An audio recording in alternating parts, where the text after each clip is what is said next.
আসসালামু আলাইকুম দর্শক, স্বাগত জানাচ্ছি আরটিভি দুপুরের সংবাদে। আপনাদের সঙ্গে রয়েছি আমি আফসানা সুরাইয়া। আগামী জাতীয় সংসদ নির্বাচন চ্যালেঞ্জিং বলে মন্তব্য করেছেন বিএনপি মহাসচিব মির্জা ফখরুল ইসলাম আলমগীর। তিনি বলেন, নির্বাচনকে সুষ্ঠু করতে সর্বোচ্চ সহযোগিতা করবে বিএনপি। সোমবার বিএনপির প্রতিষ্ঠা বার্ষিকী উপলক্ষে জিয়াউর রহমানের সমাধিতে শ্রদ্ধা নিবেদন শেষে তিনি একথা বলেন। রাষ্ট্র পরিচালনার দায়িত্ব পেলে রাজনৈতিক পরিবর্তন সহ দেশকে এগিয়ে নিতে সবই বিএনপি করবে বলেও জানান তিনি। খান আলামিনের রিপোর্টে বিস্তারিত। গৌরব, ঐতিহ্য, সংগ্রাম ও সাফল্যের ৪৭ বছরে বিএনপি প্রতিষ্ঠা বার্ষিকী উপলক্ষে দলের প্রতিষ্ঠাতা শহীদ প্রেসিডেন্ট জিয়াউর রহমানের সমাধিতে শ্রদ্ধা নিবেদন করেন দলের সর্বস্তরের নেতাকর্মীরা। বিএনপি মহাসচিব মির্জা ফখরুল ইসলাম আলমগীরের নেতৃত্বে শ্রদ্ধা নিবেদন করেন দলের জ্যেষ্ঠ নেতারা। শ্রদ্ধা নিবেদন শেষে মির্জা ফখরুল ইসলাম আলমগীর বলেন, জিয়াউর রহমান ও বেগম খালেদা জিয়া গণতন্ত্রকে শক্ত ভিত্তির উপর দাঁড় করাতে সবসময় লড়াই করেছেন। শহীদ প্রেসিডেন্ট জিয়াউর রহমান এই অল্প সময়ের মধ্যেই তিনি রাজনীতিতে যেমন গুণগত পরিবর্তন এনেছিলেন, তিনি অর্থনীতিতে তিনি মুক্ত বাজার অর্থনীতি পরিবর্তন করেছিলেন, যার ফলে অর্থনীতির আমূল পরিবর্তন হয়েছিল। পরবর্তীকালে বিএনপির দেশনেত্রী বেগম খালেদা জিয়া বিএনপি প্রধান, তিনি সংসদীয় গণতন্ত্রের প্রবর্তন করেছিলেন। তিনি বলেন, জাতীয় নির্বাচন সুষ্ঠু করতে সব ধরনের সহযোগিতা করবে বিএনপি। চ্যালেঞ্জ আমাদের সামনে রয়েছে, সেই চ্যালেঞ্জ হচ্ছে যে আগামী ফেব্রুয়ারি মাসে ২৬শে ফেব্রুয়ারি মাসে যে নির্বাচন অনুষ্ঠানের কথা আছে, সেই নির্বাচন অনুষ্ঠান সুষ্ঠুভাবে করার সর্বোচ্চ সহযোগিতা করা, সাহায্য করা। ফখরুল আরো বলেন, রাষ্ট্র পরিচালনার দায়িত্ব পেলে দেশকে উন্নতির শিখরে নিতে সব ধরনের পদক্ষেপ নেবে তার দল। বিএনপি যদি রাষ্ট্র পরিচালনার দায়িত্ব পায়, তাহলে নিঃসন্দেহে আমাদের নেতা চেয়ারম্যান তারেক রহমানের নেতৃত্বে বাংলাদেশে বিএনপি একদিকে রাজনৈতিক পরিবর্তন ঘটাবে, অন্যদিকে অর্থনৈতিক প্রবৃদ্ধি ঘটাবে এবং নিঃসন্দেহে বাংলাদেশকে আরো সামনের দিকে এগিয়ে নিয়ে যাবে। বারবার বিএনপিকে ধ্বংস করার চেষ্টা করা হয়েছে জানিয়ে ফখরুল বলেন, জিয়াউর রহমানের আদর্শকে ধারণ করে ফিনিক্স পাখির মতো আবারও ফিরে এসেছে বিএনপি। খান আলামিন, আরটিভি, ঢাকা। বিএনপির প্রতিষ্ঠা বার্ষিকীতে নেতাকর্মীদের ঢল নামে শহীদ প্রেসিডেন্ট জিয়াউর রহমানের সমাধিতে। গণতান্ত্রিক সরকার প্রতিষ্ঠার মাধ্যমে শহীদ জিয়ার স্বপ্ন বাস্তবায়ন হবে বলে প্রত্যাশা তাদের। নাজমুল ইসলাম সায়মনের ক্যামেরায় রুদ্র রফিকের রিপোর্ট। বাংলাদেশ জাতীয়তাবাদী দল বিএনপির ৪৭তম প্রতিষ্ঠাবার্ষিকীতে আগারগাঁওয়ে শহীদ প্রেসিডেন্ট জিয়াউর রহমানের সমাধিতে শ্রদ্ধা জানাতে সকাল থেকে জড়ো হন নেতাকর্মীরা। মিছিলে মিছিলে পূর্ণ হয়ে যায় সমাধি চত্বর। স্বৈরাচার হাসিনা মুক্ত বাংলাদেশে নির্বিঘ্নে দলীয় কর্মসূচি পালন করতে পেরে খুশি নেতাকর্মীরা। জনগণের স্বার্থে গণতন্ত্র রক্ষার সহ শহীদ প্রেসিডেন্ট জিয়াউর রহমান এদেশে গণতন্ত্র এনে দিয়েছিলেন। তারই প্রকৃতিতে বর্তমানে এই দিনটি আছে হাসি আনন্দের উদ্দীপনার। অন্যায়ের বিরুদ্ধে প্রতিবাদ করবেন এবং ন্যায়ের পাশে সকলে একত্রিত হয়ে দাঁড়াবেন, তাহলে এই দেশে আর কখনোই ফ্যাসিস্টদের জন্ম হওয়ার কোনো সম্ভাবনা থাকবে না। শহীদ জিয়ার আদর্শের বাংলাদেশ গড়ায় প্রত্যয় ব্যক্ত করেন শ্রদ্ধা জানাতে আসা নেতারা। ৮,০০০ বর্গ কিলোমিটার দূর থেকে তারেক রহমান সাহেব তার নেতৃত্বে এই বাংলাদেশকে উজ্জীবিত করেছে। ইনশাল্লাহ ওনার নেতৃত্বে এই বাংলাদেশ আবার অভিষ্ট লক্ষ্যে পৌঁছাবে। ইনশাল্লাহ আগামী দিনে আমাদের যে মহান রাষ্ট্রনায়ক প্রয়াত নেতা আমাদের শহীদ প্রেসিডেন্ট জিয়াউর রহমানের আদর্শকে আমরা সমুন্নত রেখে এবং সুষ্ঠু পরিবেশে ভোট প্রতিষ্ঠিত হবে, অনুষ্ঠিত হবে। আমরা ফ্যাসিবাদ মুক্ত, আমরা গণতান্ত্রিক পরিবেশ চাই, আমরা দেশের উন্নয়ন চাই, আমরা শান্তি সুষ্ঠুতে বসবাস করতে চাই। ফেব্রুয়ারিতে একটি সুষ্ঠু নির্বাচনের মাধ্যমে দেশে গণতন্ত্র আবারও ফিরে আসবে বলে আশা তাদের। আমরা বিএনপি ঢাকা মহানগর উত্তরের পক্ষ থেকে বিভিন্ন হামলা হয়েছে, এটা আমরা গভীর নিন্দা জানাচ্ছি। ১৫ বছরের যে আশা আকাঙ্ক্ষা একটি অবাধ সুষ্ঠু নিরপেক্ষ নির্বাচন, সেই নির্বাচনকে ইনশাল্লাহ আমরা সফলভাবে শেষ করব এবং বাংলাদেশে জনগণের সরকার প্রতিষ্ঠিত হবে। ২০২৪-এ আমি আর দামি হয়েছে, যা এই দেশের মানুষ দীর্ঘ প্রতীক্ষায় রয়েছে। তাদের পছন্দের প্রার্থীকে ভোট দিয়ে নির্বাচিত করে তারা জাতীয় সংসদে পাঠাবে এবং একটি জনগণের সরকার প্রতিষ্ঠা হবে। আরও সুসংগঠিত হবে এমন প্রত্যাশার কথাই উঠে আসে নেতাকর্মীদের বক্তব্যে। রুদ্র রফিক, আরটিভি, ঢাকা। ঐতিহ্য, সংগ্রাম আর সাফল্যে ৪৮ বছরে পা দিল বাংলাদেশ জাতীয়তাবাদী দল বিএনপি। ১৯৭৮ সালের এই দিনে বহুদলীয় গণতন্ত্রের প্রবক্তা, মহান স্বাধীনতার ঘোষক শহীদ রাষ্ট্রপতি জিয়াউর রহমানের হাত ধরে যাত্রা শুরু করে গণমানুষের এই দলটি, যে দলে ঠাঁই হয়েছিল ডান বাম মধ্যপন্থা বহু মতপথের সারথীদের। খান আলামিনের রিপোর্টে বিস্তারিত ছবি তুলেছেন নাজমুল হোসেন সাইমন।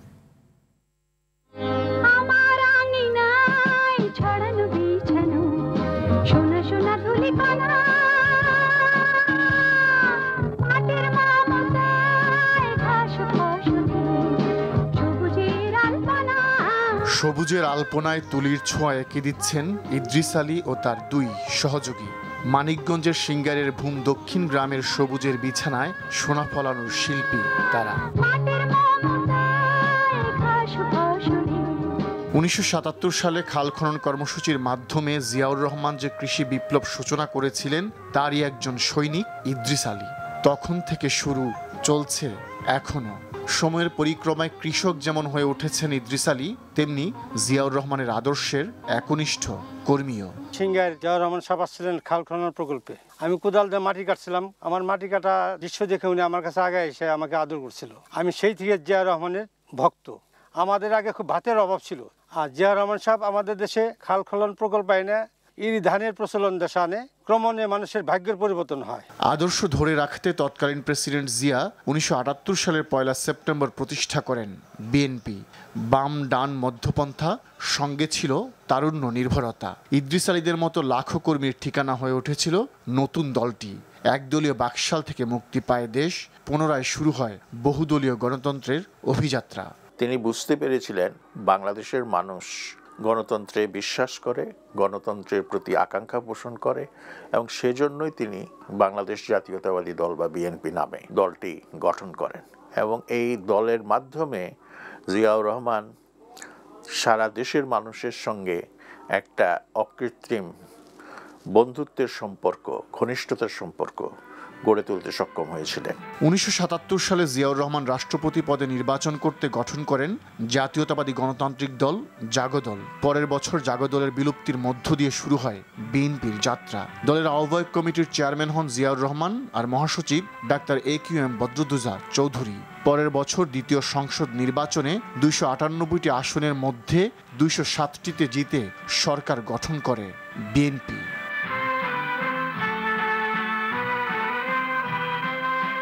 ঘড়ির কাঁটায় এখন ঠিক বিকেল ৫টা। ১৯৭৮ সালের ১ সেপ্টেম্বর ঠিক এই সময়ে রমনা প্রাঙ্গণ থেকেই বাংলাদেশ জাতীয়তাবাদী দল বিএনপি প্রতিষ্ঠার ঘোষণা দেন শহীদ প্রেসিডেন্ট জিয়াউর রহমান। শৈশব যৌবনের এই পথে অনেক চড়াই উতরাই পেরোতে হয়েছে দলটিকে। এখন সুযোগ এসেছে দেশ গড়ার, সেই পথটাও কণ্টকাকীর্ণ। খান আলামিন, RTV। ৭১-এ মেজর জিয়ার স্বাধীনতার ঘোষণা, ৯০-এ স্বৈরাচার পতনে খালেদা জিয়ার আপোষহীন ভূমিকা, আর ২৪-এ ফ্যাসিবাদ বিরোধী আন্দোলনে তারেক রহমানের নির্দেশনাকে অমূল্য সম্পদ বলে মনে করে বিএনপি। এখন ভাত ও ভোটের অধিকার প্রতিষ্ঠার মাধ্যমে দেশের গণতন্ত্র সুসংহত করার স্বপ্ন দেখছে দলটি। তারেক রহমানের নেতৃত্বে নতুন প্রজন্মের রাজনীতি ও সুশাসন নিশ্চিত করতে চান বিএনপি নেতারা। মাইদুর রহমান রুবেল জানাচ্ছেন এটি বিস্তারিত। বাংলাদেশের স্বাধীনতার ঘোষণা দিয়ে ইতিহাসের পাতায় অমর হয়ে আছেন জিয়াউর রহমান। ১৯৭৫-এর রক্তক্ষয়ী রাজনীতির অবসান হয় ৭ই নভেম্বর সিপাহী জনতার সফল বিপ্লবের মধ্য দিয়ে। সে সময় রেডিওতে জিয়াউর রহমানের মুক্তির খবর প্রচারের সাথে সাথে সাধারণ জনগণ রাস্তায় নেমে আসে। বাড়তে থাকে তার জনপ্রিয়তা, প্রদীপের আলোয় চলে আসেন তিনি। সার্বভৌমত্ব রক্ষায় দৃঢ় প্রতিজ্ঞ জিয়াউর রহমান বহুদলীয় গণতন্ত্র, অর্থনীতি, কৃষি, শিক্ষা, সংস্কৃতি, জাতীয়তাবোধ সব কিছুতেই একটি বিপ্লব ঘটিয়েছেন। অল্প সময়ে বাংলাদেশকে বদলে দিয়ে মানুষের মনে আশা জাগান তিনি। তার 19 দফা কর্মসূচি, তার বহুদলীয় গণতন্ত্র, বাংলাদেশি জাতীয়তাবাদী যে দর্শন অত্যন্ত পজিটিভলি নিয়েছিল, এবং যার ফলে আমরা দেখেছি যে সেই সময়ই জিয়াউর রহমান অত্যন্ত জনপ্রিয় উঠেছিল, দলও জনপ্রিয় হয়েছিল। জিয়া হত্যাকাণ্ডের পর রাজনীতিতে আসেন গৃহবধূ খালেদা জিয়া। এরশাদ পতন আন্দোলনে আপোষহীন ভূমিকায় শক্তিশালী অবস্থান তৈরি করেন রাজনীতিতে। দেশের প্রথম নারী প্রধানমন্ত্রী হয়ে নারীর ক্ষমতায়ন, নিরক্ষরতা দূরীকরণ সহ গুরুত্বপূর্ণ অবদান রাখেন জাতীয় জীবনে। খালেদা জিয়ার সাফল্যে ঈর্ষান্বিত হয় প্রতিদ্বন্দ্বী দলগুলো। অন্যায়ের সাথে আপোষ না করায় 3 বারের প্রধানমন্ত্রী খালেদা জিয়াকে দিতে হয়েছে চড়া মূল্য। সাজানো মামলায় সাজা ভোগ করতে হয়েছে, সুস্থভাবে কারাগারে গেলেও হুইল চেয়ারে করে বের হতে বাধ্য হয়েছেন। স্বৈরাচার এরশাদের বিরুদ্ধে 9 বছর এবং ফ্যাসিস্ট হাসিনার পতনে প্রায় 1.5 দশক লড়াই করতে হয়েছে খালেদা জিয়াকে। 15 বছর জেলে কনসিস্টেন্টলি লড়াই করে গেছে। এই সংগ্রামে বিএনপির আপনার শুনলে অবাক হবেন যে 60 লক্ষ অ্যাক্টিভিস্টের বিরুদ্ধে মামলা। 5ই আগস্টের আগে পর্যন্ত প্রতিনিয়ত বিএনপি লড়াই করেছে, সংগ্রাম করেছে। খালেদা জিয়ার পর বিএনপির হাল ধরবেন তারেক রহমান, তাই সে 1/11 সময় নির্মমতার শিকার হন। খালেদা জিয়া কারাগারে গেলে দলের ভারপ্রাপ্ত চেয়ারম্যানের দায়িত্ব পড়ে তারেক রহমানের কাঁধে। নতুন যুগের রাজনীতিতে প্রবেশ করে বিএনপি। উচ্চ আদালতের নির্দেশে তারেক রহমানের বক্তব্য প্রচারে নিষেধাজ্ঞা ছিল আওয়ামী লীগের শাসনামলে। সেটা উপেক্ষা করেই 24 জুলাই আন্দোলনে দলের নেতাদের পাশে থাকার নির্দেশনা দিতেন প্রতিনিয়ত। আসুন সবাই মিলে গণহত্যাকারী খুনি হাসিনার খুনি সন্ত্রাসী বাহিনীর বিরুদ্ধে রাজপথে চূড়ান্ত প্রতিরোধ গড়ে তুলি। বিএনপি মহাসচিব বলেন, আগামী দিনের চ্যালেঞ্জ মোকাবেলায় তারুণ্যকে প্রাধান্য দিয়ে এগিয়ে যেতে চায় তাদের দল। বিএনপিতেও আমরা চেষ্টা করছি তরুণদেরকে আরো রিক্রুট করতে, তরুণদেরকে সামনে নিয়ে আসতে, তরুণ নেতৃত্ব সৃষ্টি করতে। এবং আমরা যে কারণে তারেক রহমান সাহেবের নেতৃত্বটাকে আমরা সবাই অত্যন্ত আনন্দের সঙ্গে এটাকে আমরা গ্রহণ করেছি এবং তাকে নিয়েই আমরা সবার দিকে এগোতে চাচ্ছি। তবে বাংলাদেশের ভবিষ্যৎ রাজনীতির অগ্নি পরীক্ষায় তারেক রহমানকে জয়ী হতে অনেক কঠিন পথ পাড়ি দিতে হবে বলে মনে করেন রাজনৈতিক বিশ্লেষকরা। মাইদুর রহমান রুবেল, আরটিভি, ঢাকা। এবার অন্যান্য সংবাদ। অনলাইনে নানা মিথ্যা তথ্য ছড়িয়ে ভোটের পরিবেশ বিনষ্ট করার ষড়যন্ত্র চলছে বলে অভিযোগ করেন জাতীয়তাবাদী ছাত্রদলের প্যানেলে ভিপি প্রার্থী আবিদুল ইসলাম খান। সকালে ডাকসু নির্বাচনের প্রচারণাকালে তিনি এসব কথা বলেন। আবিদুল বলেন, প্রশাসনের পক্ষ থেকে এটি প্রতিরোধ করা না গেলে নির্বাচন বাধাগ্রস্ত হওয়ার আশঙ্কা রয়েছে। এদিকে ইসলামী ছাত্র শিবির সমর্থিত প্যানেলের ভিপি পদপ্রার্থী আবু সাদিক কায়েম জানান, অনলাইনে নানা ধরনের আক্রমণ হচ্ছে, প্রশাসনে অভিযোগ দিয়েও ব্যবস্থা হচ্ছে না বলে দাবি করেন তিনি। এছাড়া বিভিন্ন ক্যাম্পাসে আওয়ামী ষড়যন্ত্রে নানা ধরনের অস্থিরতা তৈরি করা হচ্ছে, অনেকেই না বুঝে তাদের পাতা ফাঁদে পা দিচ্ছেন বলে জানান তিনি। অনলাইন কেন্দ্রিক যে প্রপাগান্ডা ছড়ানো হতো, একদম অনলাইনের চিত্র আর মাঠের চিত্র টোটালটাই ডিফারেন্ট। সুন্দর, সুস্থ, সহনশীল, শ্রদ্ধা ও স্নেহের রাজনীতিতে আমরা প্রবেশ করেছি। এটার পরিপূর্ণ হচ্ছে যে ফিলিংস, মানে হচ্ছে যে অনুভূতি পাচ্ছি এখন যখন ডোর টু ডোর যাচ্ছি। আমাদের সোশ্যাল মিডিয়া যে আইডিগুলো আছে সেখানে ক্রমাগতভাবে বিষোদ্গার করছে। আমাদের যারা নারী প্রার্থী আছে তাদেরকে বিভিন্নভাবে সাইবার বুলিং করছে। এখন পর্যন্ত যে অভিযোগগুলো দিয়েছি কোনোটার কার্যকর ব্যবস্থা গ্রহণ করা হয় নাই। রাজশাহী বিশ্ববিদ্যালয় কেন্দ্রীয় ছাত্র সংসদ রাকসু নির্বাচনের মনোনয়নপত্র দাখিল শুরু হয়েছে আজ, চলবে আগামী 4 সেপ্টেম্বর পর্যন্ত। মনোনয়নপত্র দাখিলের সময় প্রার্থিতা প্রত্যাশীদের ডোপ টেস্টের রিপোর্ট জমা দেওয়া বাধ্যতামূলক করেছে নির্বাচন কমিশন। গতকাল শিক্ষার্থী, সাবেক সমন্বয়ক ও ছাত্র শিবিরের সঙ্গে ছাত্র দলের দিনভর হাতাহাতি ও উত্তেজনার মধ্য দিয়ে শেষ হয় মনোনয়ন ফর্ম বিতরণ কার্যক্রম। এতে বিভিন্ন পক্ষের অন্তত 10 জন আহত হন। এদিকে প্রথম বর্ষের শিক্ষার্থীদের রাকসুতে ভোটাধিকার নিশ্চিতের দাবিতে প্রশাসনিক ভবনের সামনে অবস্থান কর্মসূচি পালনের ঘোষণা দিয়েছে বিশ্ববিদ্যালয় ছাত্রদলের নেতাকর্মীরা। এদিকে জমে উঠেছে জাহাঙ্গীরনগর বিশ্ববিদ্যালয় কেন্দ্রীয় শিক্ষার্থী সংসদ জাকসু নির্বাচন। জয়ী হতে ভোটারদের দাঁড়ে দাঁড়ে ঘুরে প্রচারণায় ব্যস্ত সময় পার করছেন প্রার্থীরা, দিচ্ছেন নানা প্রতিশ্রুতি। জাকসু ও হল সংসদ নির্বাচনে 25টি পদে বিপরীতে লড়ছেন 179 প্রার্থী। 7টি প্যানেল ভিপি পদে 10 জন, জিএস পদে 9, এজিএস ছাত্র 10 ও ছাত্রী পদে 6 জন প্রতিদ্বন্দ্বিতা করছেন।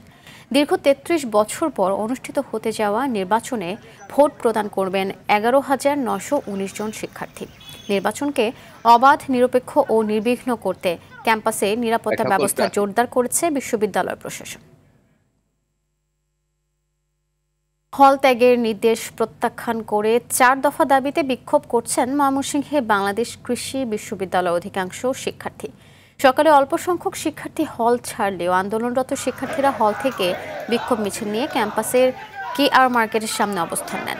প্রক্টরের পদত্যাগ, হামলার ঘটনায় উপাচার্যের প্রকাশ্যে ক্ষমা প্রার্থনা, জড়িত শিক্ষকদের বিচার দাবি ও কম্বাইন্ড ডিগ্রি বাস্তবায়নের দাবিতে এই বিক্ষোভ চলবে বলে জানান তারা।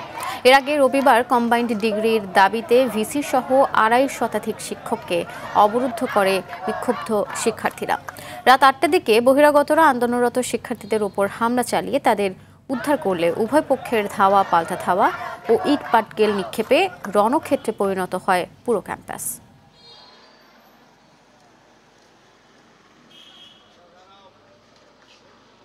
হল ছাড়ার দাবি তো ছাড়া এটা তো বলতে পারে না। হল ছাড়ার যে নির্দেশনা আসছে আমরা এটা সম্পূর্ণ প্রত্যাহার করেছি এবং আমরা বলে দিয়েছি আমরা হল ছাড়বো না, আমাদের স্ট্যান্ড এখানে ক্লিয়ার, আমরা হল ছাড়ছি না। তারা বাইরে থেকে টোকাই গ্যাংকে ইনভাইট করে আনছে, একদম লিটারালি ইনভাইট করে আনছে। তারা আনার পরে আমাদের ছাত্ররা আন্দোলন করতেছে, শান্তিপূর্ণ আন্দোলন, সেখানে তারা অ্যাটাক করাইছে এবং আমাদের যে বোনরা ছিল তাদের গায়ে হাত তুলছে সে টোকাইগুলো। রাতে যেভাবে করে হামলা হলো আমাদের উপরে, আমরা নিজেরা অডিটোরিয়ামে এখানে ছিলাম, আমরা জাস্ট পালাই আসছি কোনোভাবে, এবং এগুলো সব বাইরের টোকাইদেরকে ভাড়া করে এনে আমাদের উপরে অ্যাটাক করা হয়েছে। এদিকে স্থানীয়দের সঙ্গে সংঘর্ষের পর আজও চট্টগ্রাম বিশ্ববিদ্যালয়ের ক্লাস পরীক্ষা বন্ধ রয়েছে। এই ঘটনায় ক্যাম্পাস জুড়ে বিরাজ করছে শুনশান নীরবতা।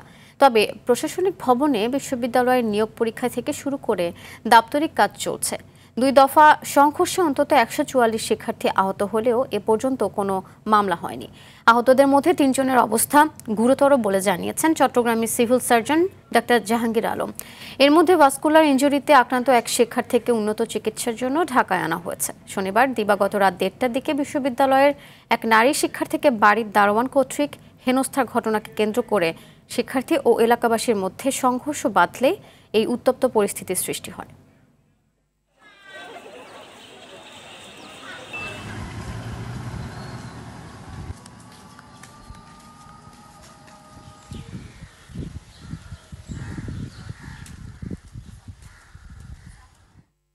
ভয়াবহ এক ভূকম্পনে কাঁপল আফগানিস্তান। রিক্টার স্কেলে এর মাত্রা ছিল 6। শেষ খবর পাওয়া পর্যন্ত নিহতের সংখ্যা ছাড়িয়েছে অন্তত 600। আহত হয়েছেন আরও 1,500-এর বেশি মানুষ। এখনও ধ্বংসস্তূপের নিচে আটকা আছেন অনেকেই। ক্ষতি সামাল দিতে আন্তর্জাতিক সহায়তা চেয়েছে আফগান সরকার। ইমতিয়াজ আহমেদের রিপোর্টে বিস্তারিত।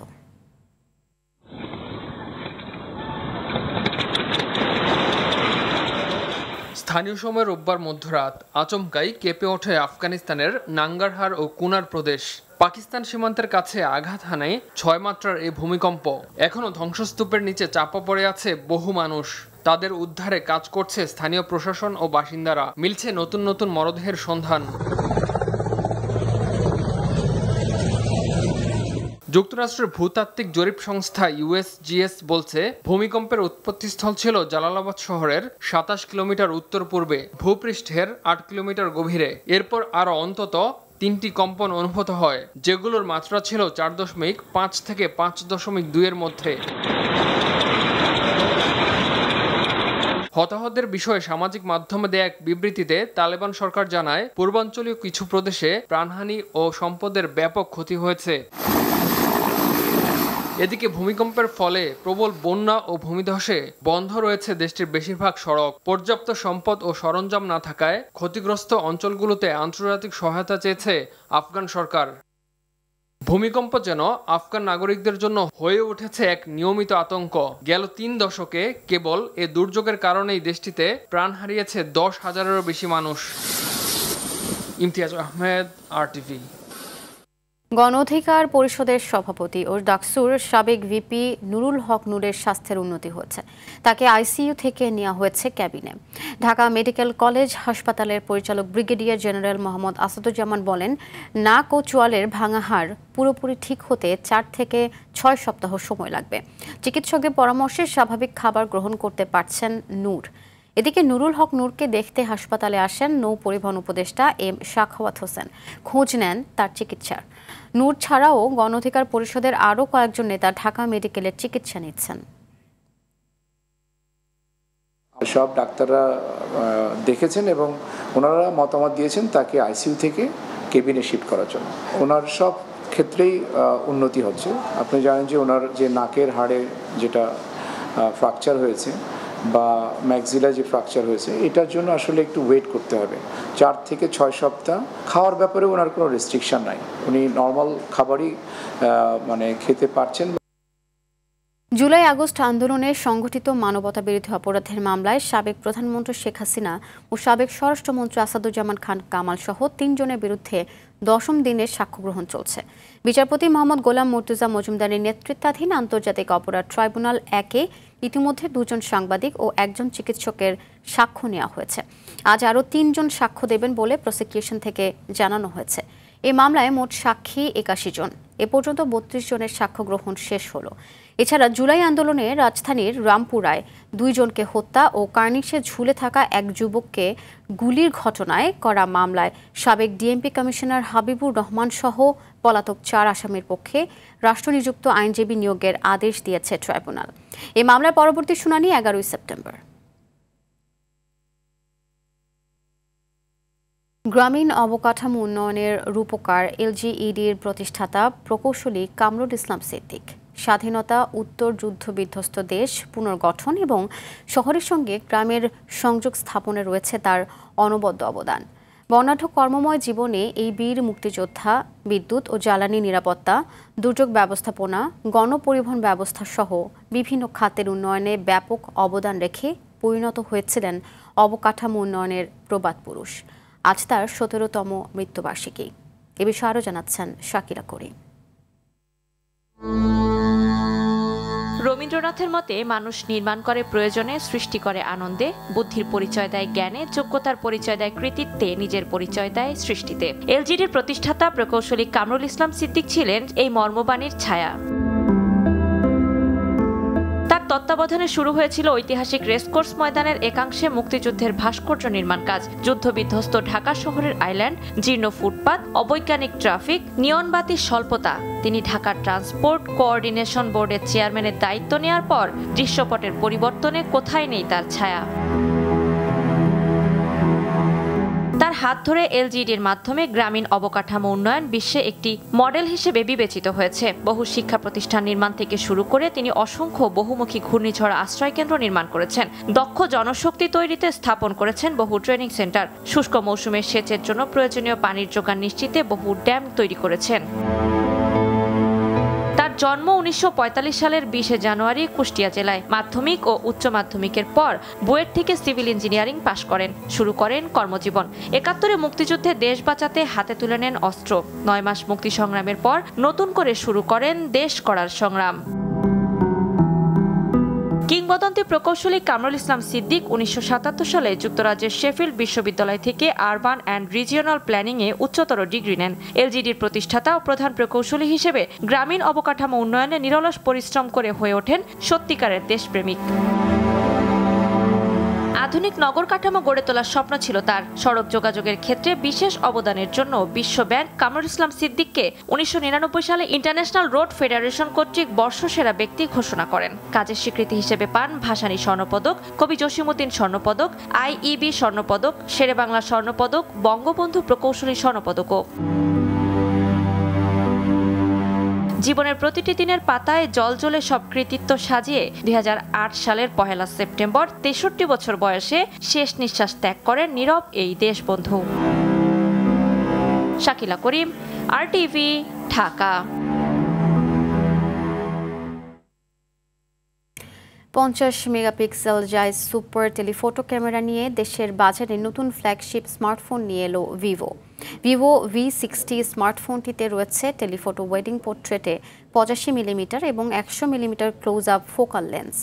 সিনেমাটিক ফিল দেওয়ার জন্য ব্যবহার করা হয়েছে AI 4 সিজন পোর্ট্রেট সহ ফিল্ম মোড। পারফরম্যান্সের জন্য থাকবে কোয়ালকম স্ন্যাপড্রাগন 7 Gen 4 চিপসেট এবং IP68 ও IP69 রেটিং। থাকছে 6500 mAh লো ভোল্ট ব্যাটারি ও 90 ওয়াট ফ্ল্যাশ চার্জের সুবিধা। 12 GB র্যাম ও 256 GB স্টোরেজ ভ্যারিয়েন্টের দাম ধরা হয়েছে 64,999 টাকা। সাংহাই কোঅপারেশন অর্গানাইজেশন SCO শীর্ষ সম্মেলনের দ্বিতীয় দিনের অধিবেশন চলছে।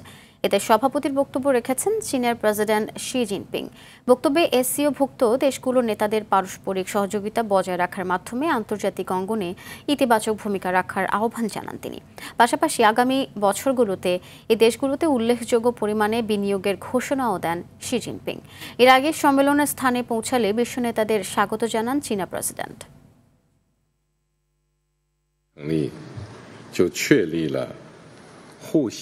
বিশ্ব শান্তি ও উন্নয়ন নিশ্চিতে গুরুত্বপূর্ণ ভূমিকা রেখে আসছে SCO। আমরা আধিপত্যবাদ ও শক্তিমত্তার পরিবর্তে পারস্পরিক সহযোগিতার মাধ্যমে বৈশ্বিক উন্নয়নে ভূমিকা রাখতে চাই। 成员国秉持这一初心，共享机遇，共谋发展。 এদিকে চীনে পুতিন ও মোদির মধ্যকার সাইডলাইন বৈঠক শেষ হয়েছে। বৈঠকে মস্কোর সঙ্গে ধারাবাহিক সম্পর্ক বজায় রাখায় নয়াদিল্লিকে ধন্যবাদ জানান ভ্লাদিমির পুতিন। পাশাপাশি SCO-কে দক্ষিণ ও পূর্বে দেশগুলোর মধ্যে সমন্বয় গড়ার একটি দারুণ প্ল্যাটফর্ম বলেও আখ্যা দেন তিনি। মোদির সঙ্গে অনুষ্ঠিত বৈঠকটি দুই দেশের মধ্যকার বহুমুখী সম্পর্ক উন্নয়নে ভূমিকা রাখবে বলেও প্রত্যাশা করেন রুশ প্রেসিডেন্ট। এদিকে চলতি বছরের ডিসেম্বরে পুতিনকে ভারত সফরের আমন্ত্রণ জানান মোদি। পাশাপাশি যে কোনো প্রতিকূল পরিস্থিতিতে নয়াদিল্লি ও মস্কো কাঁধে কাঁধ মিলিয়ে মোকাবেলা করবে বলেও জানান তিনি। এর আগে একই গাড়িতে চেপে বৈঠকের জন্য নির্ধারিত স্থানে পৌঁছান এই দুই বিশ্ব নেতা। সিরিজ নিশ্চিত করার লক্ষ্যে আজ নেদারল্যান্ডসের বিপক্ষে দ্বিতীয় T20-তে মাঠে নামবে বাংলাদেশ। সিলেট আন্তর্জাতিক স্টেডিয়ামে ম্যাচটি শুরু হবে সন্ধ্যা 6টায়। প্রথম ম্যাচে হারের পর সিরিজে ঘুরে দাঁড়াতে মরিয়া ডাচরা। এদিকে জয়ের চেয়েও দলের ভালো ক্রিকেট খেলাকে গুরুত্ব দিচ্ছেন সিনিয়র সহকারী কোচ মোহাম্মদ সালাউদ্দিন। সিলেট থেকে রানা আহমেদের ক্যামেরায় রাফি আমিনের রিপোর্ট। নয়াভিরাম লাকাত্তুরায় বাংলাদেশের সিরিজের শুরুটাও ছিল চোখ জুড়ানোর মতো। এবার দলটির সামনে হাতছানি দিচ্ছে সিরিজ জয়ের। তবে দ্বিতীয় ম্যাচের আগে মাত্র একদিনের বিরতি থাকায় এদিন সাইফুদ্দিন, শামীম ও সোহান ছাড়া দলের বাকি ক্রিকেটাররা ছিলেন না অনুশীলনে। দ্বিতীয় ম্যাচেও এই তিন ক্রিকেটারের জায়গা নিশ্চিত নয়, তবে বাংলাদেশ নিশ্চিত ভালো ক্রিকেট খেলায়। দলটির নজরও সেদিকেই। এটা একটা কন্টিনিউ ইমপ্রুভমেন্টের একটা জায়গা, যেখানে আমরা প্রতিদিন আসলে কিছু না কিছু ইমপ্রুভ করতে পারি এবং আমাদের স্ট্যান্ডার্ডের জন্য আমরা মেনটেন করতে পারি, নিজেদের স্ট্যান্ডার্ডের জন্য আপগ্রেড করতে পারি। তো নেক্সট ম্যাচ আমরা কীভাবে বেটার ক্রিকেট খেলবো, তার জন্য আসলে আমরা কীভাবে নিজেদের প্রিপারেশন নিচ্ছি, কীভাবে আমরা মেন্টালি প্রিপারেশন নিচ্ছি, সেটা হচ্ছে ইম্পর্টেন্ট। এদিকে সিরিজের শুরুটা বাজেভাবেই হয়েছে ডাচদের। ব্যাটে বলে টাইগারদের সামনে দাঁড়াতেই পারেনি স্কট অ্যাডওয়ার্ডের দল। তাই সকাল সকাল তপ্ত রোদ মাথায় নিয়ে দলটি অনুশীলন করেছে। প্রথম ম্যাচের ভুল শুধরে এই ম্যাচে ঘুরে দাঁড়াতে চায় তারা। ডাচ ব্যাটার নোয়াহ ক্রস মনে করেন এখনও সিরিজ জেতা সম্ভব।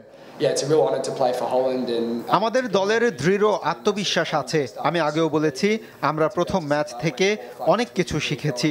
আমরা বিশ্বাস করি বাংলাদেশ কিংবা যে কোনো ফুল মেম্বার দলের বিপক্ষে ঘুরে দাঁড়াতে পারি, তাই সিরিজ না জেতার কোনো কারণ দেখি না। দ্বিতীয় ম্যাচে জয় পেলেই টানা 3টি সিরিজ জিতবে বাংলাদেশ। তবে টাইগারদের কাছে গুরুত্ব পাচ্ছে ভালো ক্রিকেট খেলাটাই। যদিও নজর থাকছে সিরিজ জয়ে, তাতে এশিয়া কাপে যাওয়ার আগে আত্মবিশ্বাসটা আরও শক্ত হবে লিটন দাসের দলের। সিলেট আন্তর্জাতিক ক্রিকেট স্টেডিয়াম থেকে রাফি আমিন, RTV। দর্শক, দুপুরের সংবাদ এ পর্যন্তই। জেলা সংবাদ বিকেল 4:45টায় দেখার আমন্ত্রণ রইল। ধন্যবাদ সবাইকে।